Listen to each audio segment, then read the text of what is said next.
62-63 को राजनीतिक परिवर्तनपछि जब रातारात देशलाई धर्मनिरपेक्ष बनाइयो, त्यसको बेला एउटा लिम्बूको छोराले देशलाई धर्मनिरपेक्ष बनाउनु हुँदैन, देश हिन्दू राष्ट्र हुनुपर्छ भन्नु पछि के स्वार्थ थियो होला?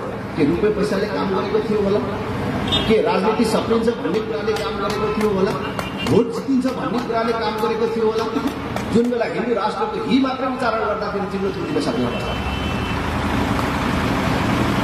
आज पनि भन्छु तपाईहरुलाई, यो हिन्दू राष्ट्र संस्था भन्ने कुरा यो कुनै व्यक्तिलाई राजा बनाउने र कुनै जात विशेषले मानिराखेको धर्मलाई अगाडि बढाउने कुरा मात्र होइन।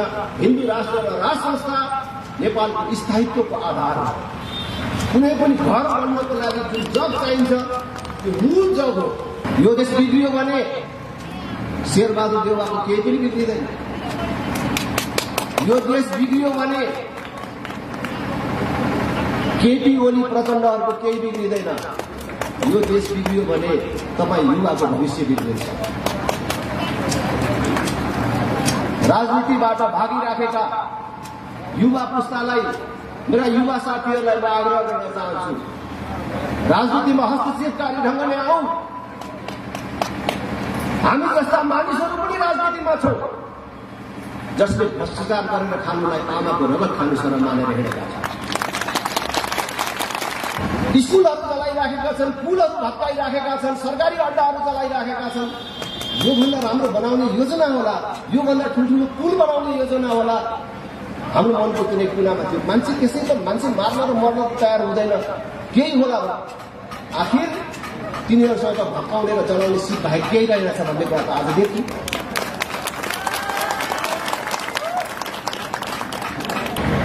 विदेशी हस्तक्षेप छ भनौँ भने विदेशी सेनाहरू आएका छैनन्, सबै चिज ठिकठाक जस्तो देखिन्छ, तर आँखाले देखे जस्तो आज देश छैन। आज देश इतिहासकै सबभन्दा कमजोर अवस्थामा छ। आफ्नोपन हराएको, बिस्तारै बिस्तारै स्वाभिमान र पहिचान भन्ने चिजै के हो बिर्सिएको नागरिकहरूको देशमा परिणत भइरहेको छ। देश 30-31 वर्षदेखि प्रजातन्त्रको नाममा, लोकतन्त्रको नाममा, गणतन्त्रको नाममा कांग्रेस कम्युनिस्टहरूले बन्धक बनाइराखेका छन्। आज म कुनै पार्टीको आलोचना गर्न चाहन्न, राप्रपाका मानिसहरूले होइन, जसले कांग्रेस कम्युनिस्टलाई मतदान गर्नुहुन्छ, जो कांग्रेस कम्युनिस्टमा हुनुहुन्छ, ती दिदीबहिनी तथा दाजुभाइहरू एकचोटि आँखा चिन्ह गरेर छातीमा हात राखेर सोचौं त, कांग्रेस कम्युनिस्टहरूले हामीलाई कहाँ लाने भनेर हिँडाएका थिए, कहाँ पुर्याए? आज हामी कहाँ पुग्यौं? आज देश पूर्ण रूपले बेरोजगार उत्पादन गर्ने कारखानामा परिणत भएका छ।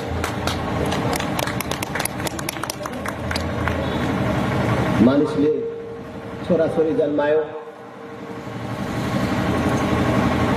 नागरिकता र राजधानी बनाउने उमेर पूरा गर्यो, नागरिकता बनायो, राजधानी बनायो, अनि अरबियनको नोकर हुन पठायो। आमाको काख छोडेर बिहे गरेको भोलिपल्ट श्रीमती छोडेर केवल परिवार पाल्नको लागि देश छोड्नु पर्ने। अनि कयौंले त परिवार पाल्ने कुरा त छोड्नुहोस्, काठको बाकसमा प्याक भएर फर्किनु पर्ने यो नीति कसका कारणले हामीले बिहोरिराखेका छौँ। हिजो यो सबै कुराको दोष राज संस्थालाई लगाइएको थियो। हामीले तिरेको सबै तिरो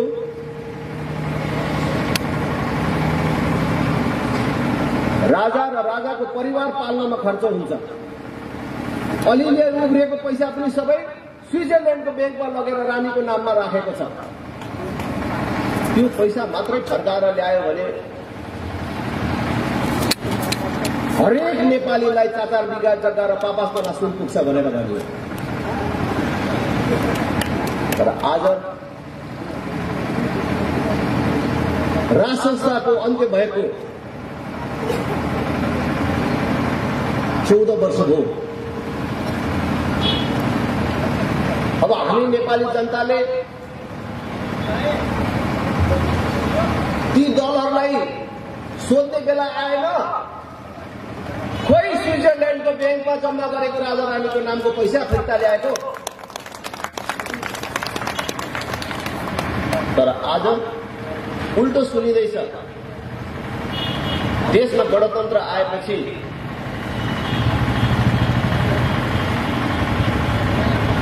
स्विजरल्यान्डको ब्याङ्कमा झन्डै 70 अरब भन्दा बेसी पैसा नेपालीहरूले जम्मा गरे रे। यो गणतन्त्र आएपछि त नेपालमा कुनै राजा छैन, नयाँ राजा को जन्मेछ त्यो कुराको जानकारी दिनु पर्दैन।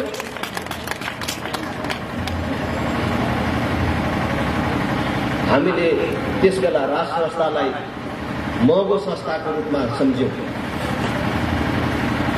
त्यही ढंगले प्रचार गरियो। तर आज राष्ट्रपति महँगो रहेछ कि राजा महँगो रहेछ यो कुरा पनि देख्न पाइयो। हिजो एउटा राजा पाल्नु पर्थ्यो, आज कतिवटा राजा पाल्नु परिरहेको छ। हिजोको राजालाई दिने सुविधा त अहिलेको राष्ट्रपतिलाई पनि दिनु परिराखेकै छ। तर हरेक 5 वर्षमा फेरिने राष्ट्रपति जो पूर्व राष्ट्रपतिको रूपमा फेरि विदा हुन्छ, ऊ त्यतिकै खाली घर जान पाउँदैन।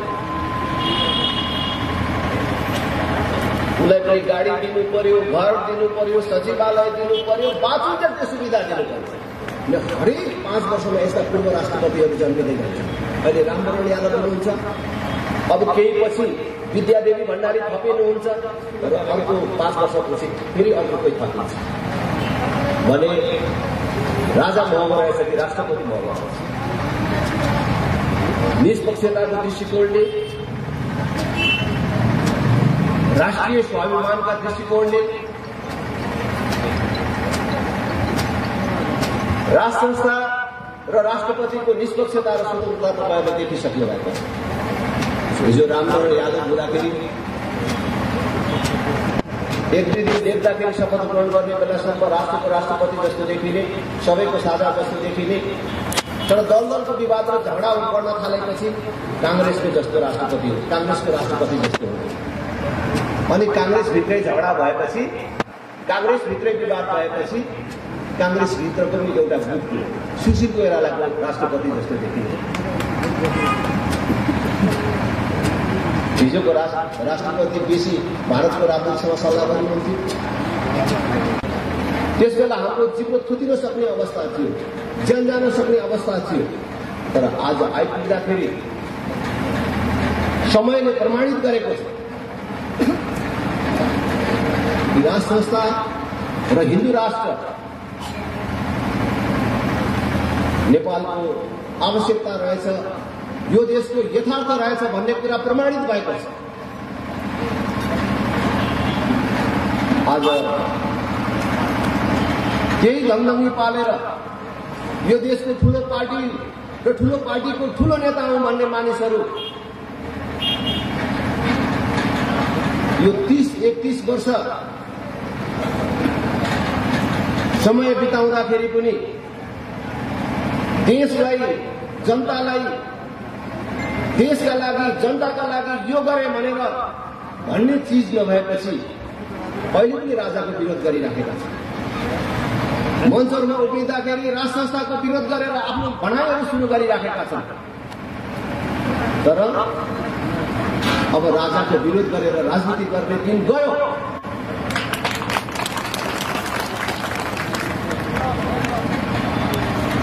हामी जब राजनीतिमा जनताको माझमा जान्छौं, एक थरी मानिसहरू भन्छन् यिनीहरू लोकतन्त्र विरोधी हुन्, जनताको सर्वोच्चताका विरोधी हुन्। म आज तपाईहरुलाई प्रश्न पार्न चाहन्छु, हामी राष्ट्रिय प्रजातन्त्र पार्टी लोकतन्त्रमा पूर्ण रूपले विश्वास गर्छ, जनताको सर्वोच्चतामा पूर्ण रूपले विश्वास गर्छ।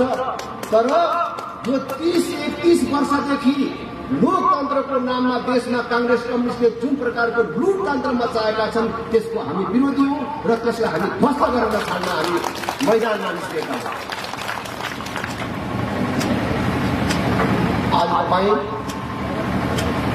हेर्नुहोस्, देश कुन प्रकारले कांग्रेस कम्युनिस्टको बन्धक बनेको छ। तपाईहरु भन्दा ठूलो साक्षी, जिउँदो साक्षी अर्को को हुन सक्छ। 2046 सालको राजनीतिक परिवर्तनपछि प्रजातन्त्र, लोकतन्त्र, गणतन्त्र जे भन्नुहोस्, त्यही मानिसहरू, त्यही अनुहार घुमिराखेको छ। हरेक भ्रष्टाचार काण्डमा एउटा दल, एउटा सरकारलाई अभियोग सुरु हुन्छ र त्यसको नाली बेली खोज्दै जाँदाखेरि सबै दलहरू लुच्चिन्छ। चाहे व्हाइट बडी काण्ड भन्नुहोस्, चाहे बालकर जग्गा प्रकरण भन्नुहोस्, कांग्रेस एमालेहरू कहाँ छुटेका छन्, ठूला पार्टीहरू कहाँ छुटेका छन्, को चोखो रह एउटा सिन्डिकेट बनाएर देशलाई लुटिरहेका छन्। त्यसकारण म तपाईं सबै दिदीबहिनी दाजुभाइहरूलाई आग्रह गर्न चाहन्छु, जनता कुनै पार्टीको गोठको गाईबस्तु होइन, जनता कांग्रेस एमाले माओवादीको गोठको गाईबस्तु होइन। तपाईं आफ्नो जीवनकालमै परिवर्तन देख्न चाहनुहुन्छ, देश दुनियाँका अन्य समृद्ध मुलुकहरूको दाँजोमा पुगेको देख्न चाहनुहुन्छ भने अब त्यो कांग्रेस एमाले माओवादीको दाम्लो चुडालेर राष्ट्रिय शक्ति निर्माण अभियानमा छुटेको यो राष्ट्रिय प्रजातन्त्र पार्टीको आन्दोलन र अभियानमा आउनुहोस् भनेर म आग्रह गर्न चाहन्छु।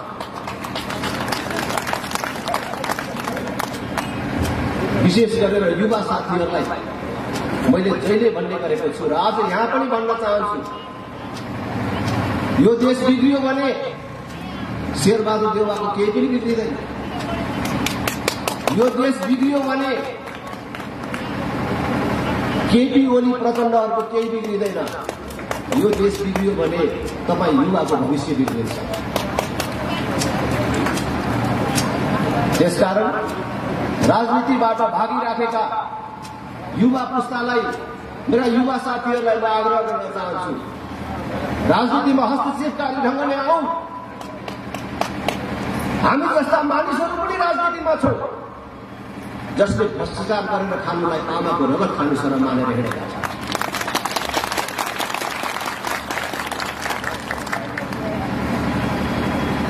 देशले हामी सबैको एकता र समर्पण खोजिराखेको छ।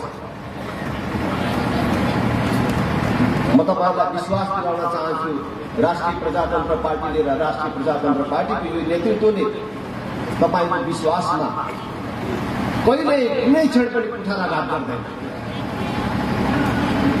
धेरै मानिसहरूलाई भ्रम छ, हामीले राजाको कुरा गर्दाखेरि, हिन्दू राष्ट्रको कुरा गर्दाखेरि यो पश्चगमनकारी, प्रतिगमनकारी कुरा हो भन्ने मानिसहरू छन्। हेर्नुहोस्, 2032 सालसम्म हाम्रो छिमेकमा सिक्किम भन्ने देश थियो। आज पनि सिक्किमको भूगोल जहाँको त्यही छ, त्यहाँको माटो कसैले बोकेर कहीँ लगेको छैन। नाम पनि त्यही छ, तर सिक्किम भन्ने देश छैन।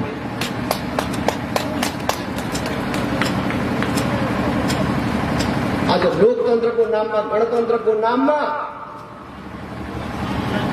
नेपाललाई पनि त्यही बाटोमा लगिँदैछ। सिक्किममा राज संस्थाको अन्त्य भयो, सिक्किम भन्ने देशको पनि अन्त्य भयो। त्यही खतरा देखेर हामीले नेपालमा राज संस्था चाहिन्छ भनेर भनेको।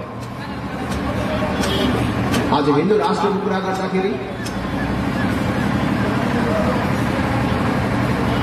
म जन्मले लिम्बूको छोरा, किरात धर्ममा विश्वास राख्छु, मेरो धर्मको महलमा किरात धर्म लेख्छु, तर म हिन्दू राष्ट्र हुनुपर्छ भनेर हिँडेको छु।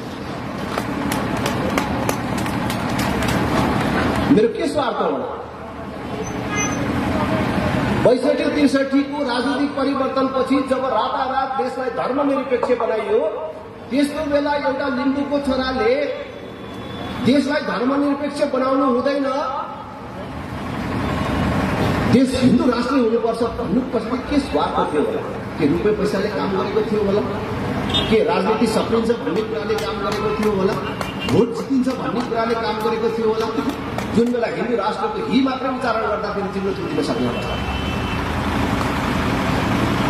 आज पनि भन्छु तपाईहरुलाई, यो हिन्दू राष्ट्र राज संस्था भन्ने कुरा फेरि पनि मैले अघि भने जस्तै भन्छु, दोहोर्याएर भन्छु, यो कुनै व्यक्तिलाई राजा बनाउने र कुनै जात विशेषले मानिराखेको धर्मलाई अगाडि बढाउने कुरा मात्र होइन। हिन्दू राष्ट्र र राज संस्था नेपालको स्थायित्वको आधार हो। कुनै पनि घर बन्नको लागि जुन जग चाहिन्छ त्यो मूल जग हो। त्यसको जगमा देशले जुन शान्ति स्थायित्व प्राप्त गर्छ त्यो बाटो नेपाल अगाडि बढ्न सक्छ भन्ने हाम्रो मान्यता हो। त्यो आज झन टट्टारो रूपमा देखिँदै गएको छ र त्यो सत्य साबित हुँदै गएको छ। त्यसैले म तपाईँ सबै दाजुभाइ दिदीबहिनीहरूलाई, जो काङ्ग्रेस कम्युनिस्टमा हुनुहुन्छ, तपाईँहरू सबै दिदीबहिनी दाजुभाइहरूलाई अपिल गर्न चाहन्छु, एउटा स्वाभिमानी नेपाली नागरिकको हिसाबले सोच्नुहोस्। राज संस्थाको कुरा गर्दाखेरि, हिन्दू राष्ट्रको कुरा गर्दाखेरि कसैले हिंसाबोध गर्नु पर्दैन, कसैले लजाउनु पर्दैन। म अझ बेसी तपाईहरुलाई आग्रह गर्न चाहन्छु, आज यहाँ एकचोटि हात उठाएर देखाउनुहोस् त कि जन्मले हिन्दू भएका मानिसहरू कति हुनुहुन्छ? एकचोटि हात उठाउनु त ल। यो पर पनि त हुनुहुन्छ नि, कांग्रेस एमालेकै साथीले पो उठाएको हुन्छ। जन्मको आधारमा हिन्दू को हुनुहुन्छ न भन्नुहोस्। भनेको यहाँ 99%, अब त्योभन्दा पनि माथि। तर यसमा म त्यहाँ गएर हात उठाउनु पर्यो भने हात नउठाउने मान्छे म पनि हिन्दू राष्ट्र हुनुपर्छ भन्ने मान्छु।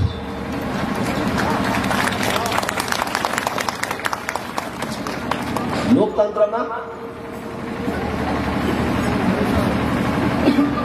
बहुमतको विचार, बहुमतको आस्थालाई मार्न पाइन्छ। लोकतन्त्रको कुरा गर्ने, त्योभन्दा माथि गणतन्त्रको कुरा गर्ने, बहुमत जनताको आस्था र पहिचानलाई समाप्त गर्ने काम गर्नुहुन्छ। म तपाईहरुलाई आग्रह गर्न चाहन्छु, अहिले मैले देशभरिबाट साथीहरूको प्रतिक्रिया पाइराखेको छु र अरू बेला म पार्टीको अध्यक्ष भएर पनि देशभरि घुम्दाखेरि कांग्रेस, एमाले, माओवादी समेतका कार्यकर्ता साथीहरूबाट मैले सुन्न पाएको छु, बुद्धिजीवीहरूबाट सुन्न पाएको छु, प्राध्यापक हुँ, बुद्धिजीवी हुँ भन्नेहरूको कुराहरू सुन्न पाएको छु। वास्तवमा देशलाई धर्मनिरपेक्ष बनाएर नेताहरूले गल्ती गरे, यो चाहिँ गल्ती नै भयो, हाम्रो पार्टीले गल्ती गर्यो भनेर भन्ने थुप्रै साथीहरूको त्यो कुराहरू सुनेको छु। र कतिले त झोकिएर भन्नुहुन्छ। गिरिजाप्रसाद कोइराला, माधव कुमार नेपाल प्रचण्डले खत्तम गर्यो। कसैले नमाग्ने यो चिज, यो धर्मनिरपेक्ष ल्याएर कहाँबाट घुसाएर खत्तम गर्यो। त्यस बेला जुन मस्यौदा प्रस्तुत गरेको थियो त्यहाँ पनि लेखेको थिएन, खालि निर्णय आउँदा मात्रै यो घुसाएर ल्याए भनेर आक्रोश व्यक्त गर्ने साथीहरू पनि मैले भेटेको छु, त्यस्तो मान्छेहरू पनि भेटेको छु। मैले पनि आलोचनाको लागि मात्रै भाषण गर्नु पर्यो भने भन्छु कि यो देशमा 3 र बाहुनको छोराहरूले पहिलोचोटि यस्तो शक्ति प्राप्त गरे कि उनीहरूले लोग्ने मान्छेलाई स्वास्नी मान्छेलाई लोग्ने मान्छे बाहेक अरू जे पनि बनाउन सक्ने अधिकार प्राप्त गरे। गिरिजाप्रसाद कोइराला, माधव कुमार नेपाल प्रचण्ड उनीहरूले जे पनि गर्न सक्ने मौका पाएको बेला सबभन्दा पहिले देशलाई धर्मनिरपेक्ष 3 र बाहुनको छोराले त्यो सर्वशक्ति प्राप्त गर्दाखेरि, सबैभन्दा माथिल्लो शक्ति प्राप्त गर्दाखेरि सबभन्दा पहिले गरेको काम देशलाई धर्मनिरपेक्ष गर्न। म पनि भन्छु, तर त्यति मात्र होइन। गिरिजाप्रसाद कोइराला, माधव कुमार नेपाल प्रचण्डहरू यो देशलाई धर्मनिरपेक्ष बनाउने काममा दोषी होलान्, उनीहरू नै अगुवा देखिए होलान्, तर यो देशलाई धर्मनिरपेक्ष बनाउने काममा गिरिजाप्रसाद कोइराला, माधव कुमार नेपाल प्रचण्डहरू जति दोषी छन् त्योभन्दा कम त्यो गिरिजाप्रसाद कोइराला, प्रचण्ड र माधव कुमार नेपालको पार्टीलाई भोट दिने तपाईँ क्षेत्री बाहुनको हात अघि उठ्यो नि, त्यो हात पनि कम दोषी छैन।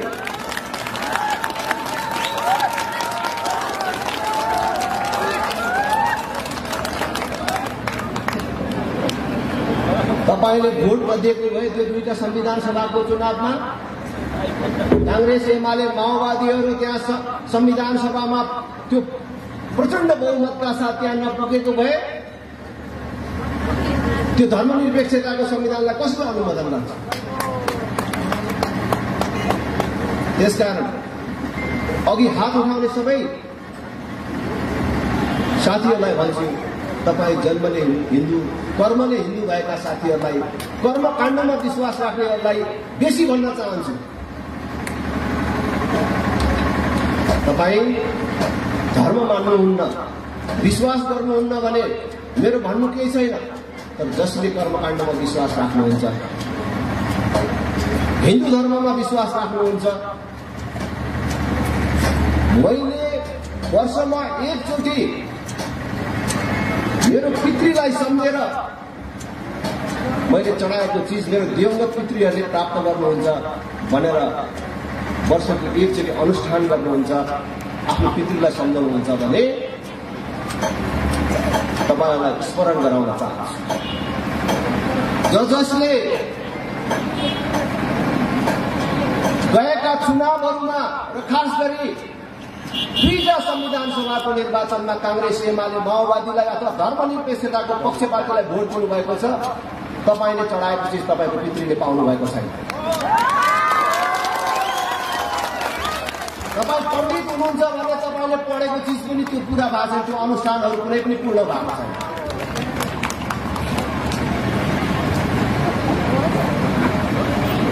जुन पण्डितले आफ्नो धर्मको विरुद्ध काम गर्छ त्यसले गरेको अनुष्ठान कसरी पूर्ण हुन्छ?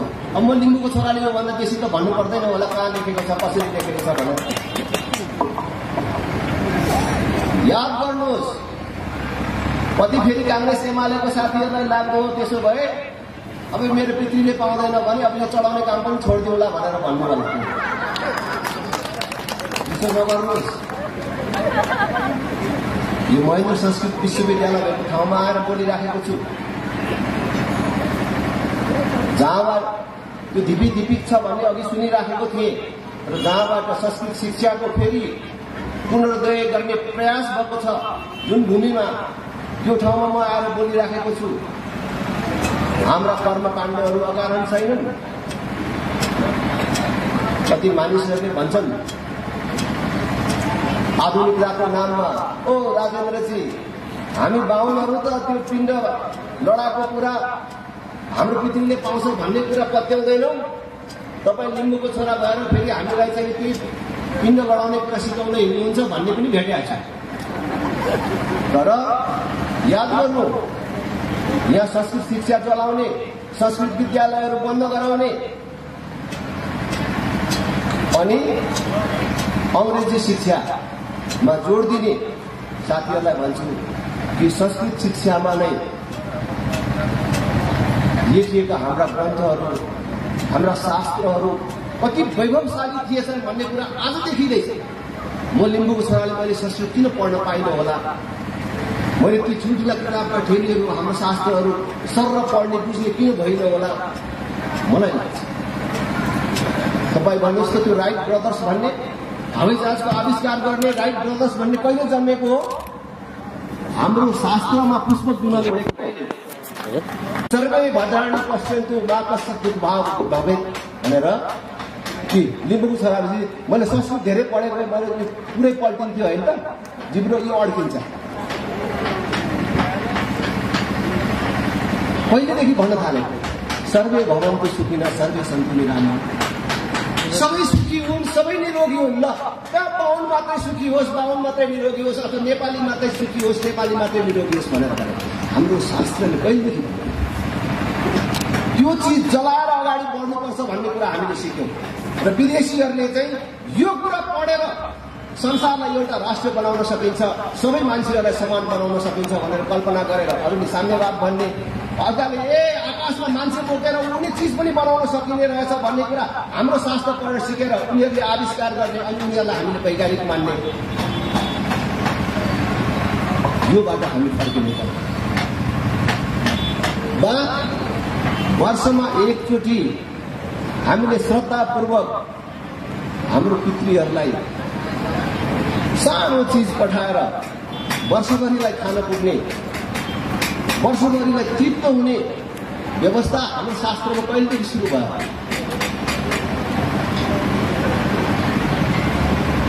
हामीले यहाँबाट अमेरिका पठाएको फ्याक्स चाहिँ, इमेल चाहिँ जस्ताको तस्तै त्यहाँ पुग्ने कागज यही रहन्छ, हामीले पठाएको चिज यही रहन्छ, तर पाउनु पर्नेले त्यही चिज पाउँछ कि पाउँदैन? हामीले फ्याक्स पठाउँदाखेरि तपाईँको छोराछोरी अमेरिका छ कहीँ छ भने इमेल अथवा फ्याक्स गरेर पठाउनुहुन्छ नि कुनै डकुमेन्ट, मेरो त बाबा यस्तो छुटेछ पठाइदिनु पर्यो हजुर भन्दाखेरि पठाउनुहुन्छ, तर त्यो कागज त यही रहन्छ, तर उहाँ पाउनु पर्नेले त्यही चिज पाउँछ कि पाउँदैन? त्यही चिज हो पिण्ड भन्ने चिज। श्रद्धापूर्वक गर्यो भने दिवंगत पुत्रीहरूले पाउँछन्। त्यही चिज हेरेर पश्चिमाहरूले फ्याक्स, इमेल, इन्टरनेटको आविष्कार गरे। अब हामी चाहिँ यहाँ पुरातन संस्कृति भनेर चाहिँ भन्छौँ, यो रूढिवादी कुरा भनेर भन्छौँ।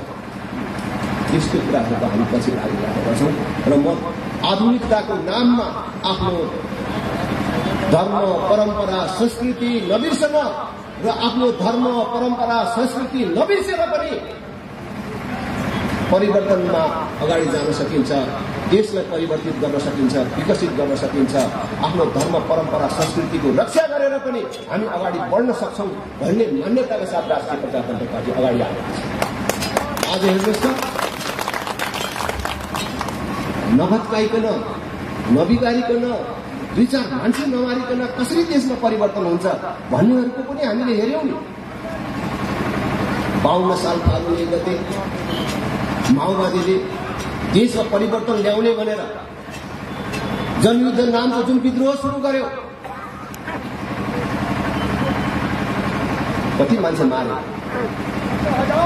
कति मरे। हामीलाई उनीहरूको त्यो कार्यशैलीमा विश्वास नहुँदै पनि हाम्रो मनको एउटा कुनामा कि यिनीहरूले मान्छे मात्रै मारिराखेका छैनन्, आफू मर्न पनि तयार भएका छन्। मान्छे मार्न मर्न तयार भएर यिनीहरू यति अगाडि बढिराखेका छन्। यिनीहरूको मनमा कुनै योजना होला, स्कुलहरू चलाइराखेका छन्, पुलहरू भत्काइराखेका छन्, सरकारी अड्डाहरू चलाइराखेका छन्। योभन्दा राम्रो बनाउने योजना होला, योभन्दा ठुल्ठुलो पुल बनाउने योजना होला। हाम्रो मनको कुनै कुनामा थियो मान्छे त्यसै त मान्छे मार्न र मर्न तयार हुँदैन, केही होला।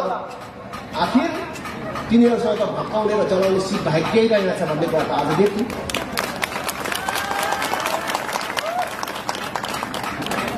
हामी भएका पुराना राम्रा कुराहरूको संरक्षण गरेर नभत्काइकन पनि नयाँ चिज बनाउन सकिन्छ भन्ने विचारका साथ राजनीतिमा आएका छन्। आज तिनीहरूले त भत्काए, तर बनाउने चिजै केही कल्पनै गरेको रहेनछ। आफू बनिने बाहेक अर्को केही कुरा पनि रहेनछ। आफूसँगै युद्धमा लडेका शरीरभरि गोलीको छर्रा बोकेका मान्छेहरूलाई समेत बनाउने योजना रहेनछ। आफू र आफ्नो परिवार बनाउने योजना बाहेक केही पनि रहेनछ भन्ने कुरा। अब देशमा यही व्यवस्था र यही चलिराखेको नेतृत्वबाट परिवर्तन सम्भव छैन। त्यसैले मैले अस्ति कांग्रेस, एमाले, माओवादी अरू के छन् यो देशमा भएका सबै ठूला पार्टी भन्नेहरू एकै ठाउँ भेला भएको बेला भन्ने कि अब यही व्यवस्थाबाट चल्दैन। संसदको चुनाव लड्नु पर्दाखेरि हामी जस्तो केही मानिसहरू झुकिएर आएका छौँ, त्यो बेग्लै कुरा हो। भोलिको चुनावमा पनि कोही 2-4 मान्छेहरू झुकिएर आउलान्, तर चुनाव कति महँगो छ तपाईँहरूलाई थाहा छ। गरिबको छोरासँग देश बनाउने जस्तो सुकै योजना भए पनि त्यसले चुनाव जित्न सक्ने अवस्था छ। करोडौं खर्च गर्नुपर्ने, करोड होइन करोडौं खर्च गर्नुपर्ने, करोडौं खर्च गरेपछि गर्नु पर्यो हामीले। अब सबभन्दा माथि राष्ट्र प्रमुखको रूपमा राष्ट्र संस्था हुनु पर्यो। जनताले सोझै निर्वाचित गर्ने कार्यकारिणी प्रधानमन्त्री हुनु पर्यो।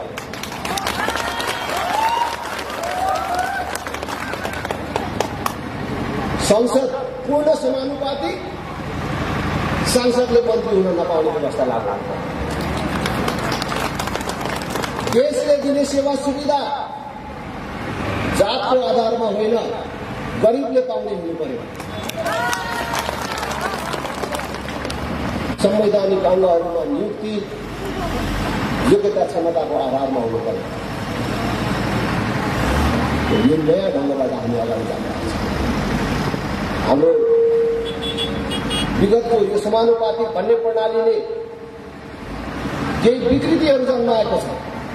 नेताहरूले पैसा लिएर गोजीबाट सांसद बनाइदिने व्यवस्थाले गर्दाखेरि त्यो झन् ठुलो फेरि विकृति आउँछ कि भन्ने, यो पूर्ण समानुपातिक गर्दा भन्ने छ। तर त्यो निश्चित योग्यता भएका मानिसहरूले मात्रै र त्यो पनि ऐन कानुन निर्माण गर्ने काममा मात्रै उनीहरूलाई प्रयोग गर्ने गरी पठाउने व्यवस्था भएपछि र देशलाई पूर्णै सिङ्गै एउटा निर्वाचन क्षेत्र बनाउने भएपछि ल कसलाई किन्छ, कसलाई किन्ने, र त्यो व्यवस्था हामीले चाहिँ ल्याउन र लागू गर्नुपर्छ र त्यो बाटोबाट अब जानुपर्छ। राष्ट्रिय प्रजातन्त्र पार्टीले निकट भविष्यमै अब यसलाई आफ्नो कार्यक्रमको रूपमा ल्याउँछ। आज हेर्नुहोस्, यत्रो वर्ष भयो आएको देख्नुहुन्छ। आज राज्य आफै भन्छ 55 लाखभन्दा बेसी युवकहरू वैदेशिक रोजगारीमा छन्। आज 18 वर्ष उमेर पूरा गरेको, 50 वर्ष ननागेको, डाक्टरले जाँच्दाखेरि शरीरमा कुनै पनि प्रकारको